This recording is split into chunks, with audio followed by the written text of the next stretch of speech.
ناظرین گرامی قدر، السلام علیکم ورحمۃ اللہ وبرکاتہ۔ میں ہوں آپ کا میزبان انصار عزیز ندوی، اور آپ اس وقت سیدھی بات چینل کے جاری پروگرام پیغام فرقان کی 169ویں قسط ملاحظہ فرما رہے ہیں۔ آئیے سب سے پہلے آیت کی تلاوت کر لیتے ہیں، اور آیت نمبر 219 ہے۔ اعوذ باللہ من الشیطان الرجیم، بسم اللہ الرحمن الرحیم۔ یسألونک عن الخمر والمیسر قل فیہما اسم کبیر ومنافع للناس واسمہما اکبر من نفعہما ویسألونک ماذا ينفقون قل العفو کذلک یبین اللہ لکم الآیات لعلکم تتفکرون۔ یعنی وہ آپ سے شراب اور جوے کے متعلق پوچھتے ہیں، آپ ان سے کہیے کہ ان دونوں میں بڑا گناہ ہے۔ ہاں، لوگوں کے لیے کچھ فائدے بھی ہیں، لیکن ان کا گناہ فوائد سے کہیں بڑا ہے۔ نیز آپ سے پوچھتے ہیں کہ اللہ کی راہ میں کیا خرچ کریں، ان سے کہیے جو کچھ بھی ضرورت سے زائد ہو وہ سب اللہ کی راہ میں خرچ کر دو۔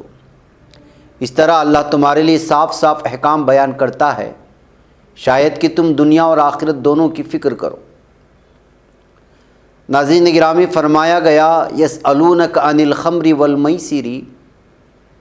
یسألونک معنی آتے ہیں وہ سوال کرتے ہیں آپ سے، عن الخمر شراب کے بارے میں۔ خمر کے اصل معنی کسی چیز کو ڈھانپ دینے کے آتے ہیں، اور عربی میں خمار ان کے معنی ووڑنی کے ہیں کہ وہ جسم کو ڈھانپ دیتی ہے۔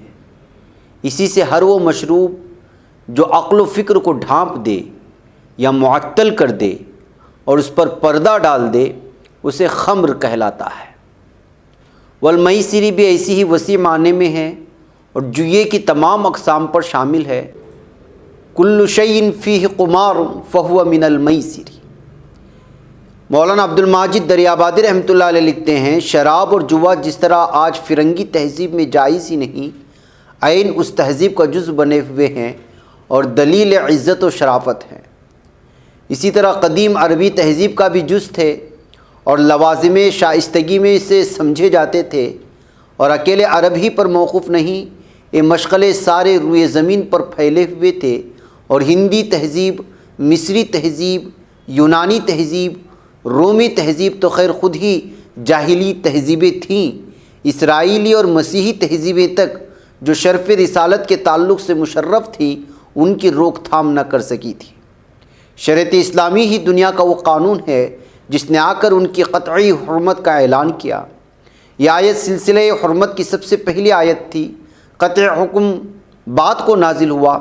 علامہ آلوسی بغدادی صاحب تفسیر روح المعانی نے اس مقام پر تفصیل کے ساتھ لکھا ہے کہ ہمارے زمانے کے فاسقوں نے نشیلے مشروبات کے لیے طرح طرح کی خوشنما نام اور لقب رکھ لیے ہیں، جیسے عرق عنبری، ماء الاکسیر وغیرہ، لیکن نام کے بدل دینے سے حقیقت اور حکم شرعی نہیں بدل دیا جایا کرتا۔ نشہ آور چیزیں بہرحال حرام ہیں، وہ کسی بھی شکل میں ہو۔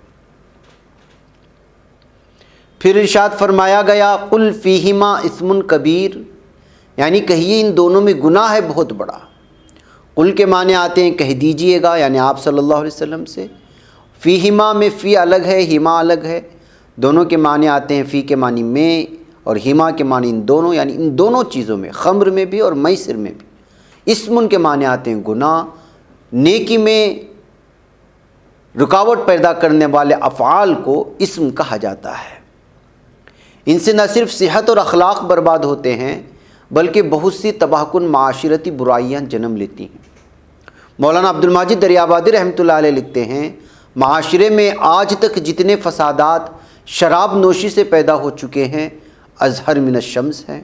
گالیاں بکوائے، بے حیائی پھیلائے، حرام کاری کی طرف یہ لائے، بلوے دنگے یہ کرا دے، چوری ٹھگی پر یہ آمادہ کر دے، قتل کی نوبت تک لے آئے، ہر عبادت سے، طہارت سے، پاکیزہ سے یہ روک دے، اور اسراف تو اس کے لیے کوئی بات ہی نہیں، اور قمار بازی یعنی جوئے کی لائی ہوئی مصیبتیں کچھ کم ہیں۔ فرنگستان کے سب سے بڑے قمار خانہ مونٹے کارلو میں ہر سال کتنی بے شمار دولت تلف ہوتی رہتی ہے۔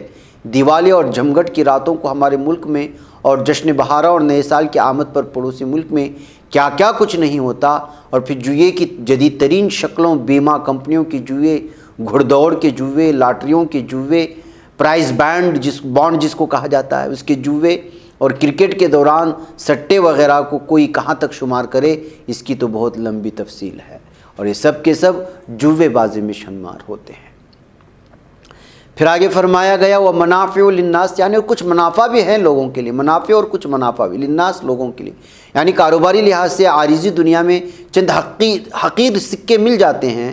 شراب نوشی سے عارضی طور پر بدن میں چستی اور مستعدی پیدا ہو جاتی ہے، اور جوا کھیلنے سے کبھی جیتنے کی شکل میں ایک دم مال ہاتھ آ جاتا ہے، مگر انجام کار ان چیزوں کی صحت اور اخلاق پر جو برے اثرات پڑتے ہیں ان کا انکار نہیں کیا جا سکتا۔ اس لیے فرمایا گیا وَإِثْمُهُمَا أَكْبَرُ مِن نَفْعِهِمَا، یعنی اور ان دونوں کا گناہ کہیں بڑا ہے ان دونوں کے فائدے اور نفع سے۔ وَإِثْمُهُمَا، اسم الگ ہے، ہما الگ ہے، اسم کے معنی گناہ اور ہما کے معنی دونوں کے کر سکتے ہیں۔ ضمیر خمر اور میسر کی طرف جا رہی ہے، ہما کی، اور اکبر زیادہ بڑا، من کے معنی آتے ہیں سے، اور نفعہما میں نفع الگ ہے، ہما الگ ہے، نفع اور دونوں کے معنی کر سکتے ہیں۔ یہاں بھی ہما کی ضمیر خمر و میسر کی طرف ہی جا رہی ہے، اس لیے شرف انسانیت کا تقاضا ہے کہ گناہ اور نقصان سے بچا جائے۔ پھر آگے فرمایا گیا یسألونک ماذا ینفقون، یعنی اور وہ یہ سوال کرتے ہیں کہ آپ صلی اللہ علیہ وسلم سے کیا خرچ کریں۔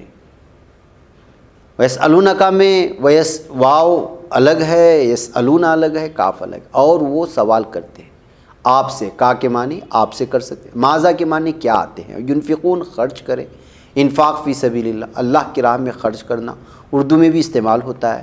فرض زکوٰۃ کی تو شرح متعین تھی، یہ سوال اس کے علاوہ دوسرے نیک کاموں سے متعلق تھا۔ تو جواب آیا کہ قل العفو، یعنی فرما دیجئے حاجت سے زائد مال خرچ کر سکتے ہیں۔ قل کے معنی کہہ دیجئے العفو، امام راغب اصفہانی رحمۃ اللہ علیہ لکھتے ہیں العفو ما یسہل انفاقہ، عفو ایسے مال کو کہتے ہیں جس کا خرچ کرنا آسان ہو اور انسان کسی طرح تنگ دست نہ ہو اس کے خرچ کرنے سے۔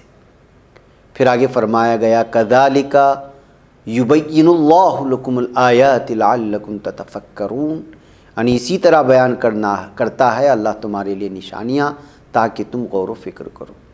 کذالک کے معنی اسی طرح، یبین اللہ بیان کرتا ہے اللہ تعالیٰ، لکم کے معنی آتے ہیں واسطے تمہارے، الآیات نشانیاں ہیں، لعلکم کے معنی لعل الگ ہے، کم الگ ہے، شاید، اور تم کے معنی کر سکتے ہیں تتفکرون، تم غور کرو، فکر کرو، احکام الہی اور آیات الہی پر غور و فکر کیا کرو۔ وہ احکم الحاکمین، کتنا ہمدرد، مہربان، مشفق اور محسن ہے، ہمیشہ تمہارے بھلے اور فائدے کے لیے تمہیں ہدایت سے نوازتا رہتا ہے، اور وہ تمہاری دنیا و آخرت کو سنوارنا چاہتا ہے۔ آیت مبارکہ کی حکمت و بصیرت پر اگر روشنی ڈالی جائے ناظرین گرامی، تو ہمیں بات سمجھ میں آتی ہے کہ اسلام ایک پاکیزہ معاشرے کی بنیاد رکھتا ہے، روحانی و اخلاقی اقدار کا پابند بناتا ہے، اور جن باتوں سے صحت و اخلاق میں بگاڑ پیدا ہو ان سے منع کرتا ہے۔ پھر یہ بھی کہ شراب سے عقل معوف ہو جاتی ہے اور جوئے سے مال برباد ہوتا ہے۔ ذرا ٹھنڈے دل سے غور کیجئے کہ جو قوم عقل و فکر سے عاری اور مال و دولت سے تہی دامن ہو جائے، کیا وہ شرف انسانیت کو ضائع نہ کر دے گی؟ اس وقت ذرا مغربی اقوام، خاص طور پر امریکہ کے ہوش و حواس کا اندازہ لگائیے کہ اپنے جنون میں ناحق کمزور اقوام کے افراد کا خون بہا رہا ہے، اس میں بڑا دخل بادانوشی کو بھی ہے۔ اور پھر اسلام نے سکون و سلامتی سے ہمکنار ہونے کے لیے انفاق فی سبیل اللہ کی راہ بتائی۔ غربا و مساکین، بیوگان اور یتامہ کی مدد اور ہمدردی دنیا و آخرت کی فلاح کا راستہ ہے، اور اس خرچ میں کوئی پابندی نہیں ہے۔ جب اور جتنا کوئی چاہے خرچ کر سکتا ہے، البتہ اپنی ضروریات کو ہمیشہ پیش نظر رکھنا ضروری ہے تاکہ فاقوں اور بھیک مانگنے سے بچایا جا سکے۔ قرآن حکیم کے آیات پیغام غور و فکر دیتی ہے اور اس سے عقل مند ہی فائدہ اٹھا سکتے ہیں۔ ناظرین مجھے اجازت دیں، السلام علیکم ورحمۃ اللہ وبرکاتہ۔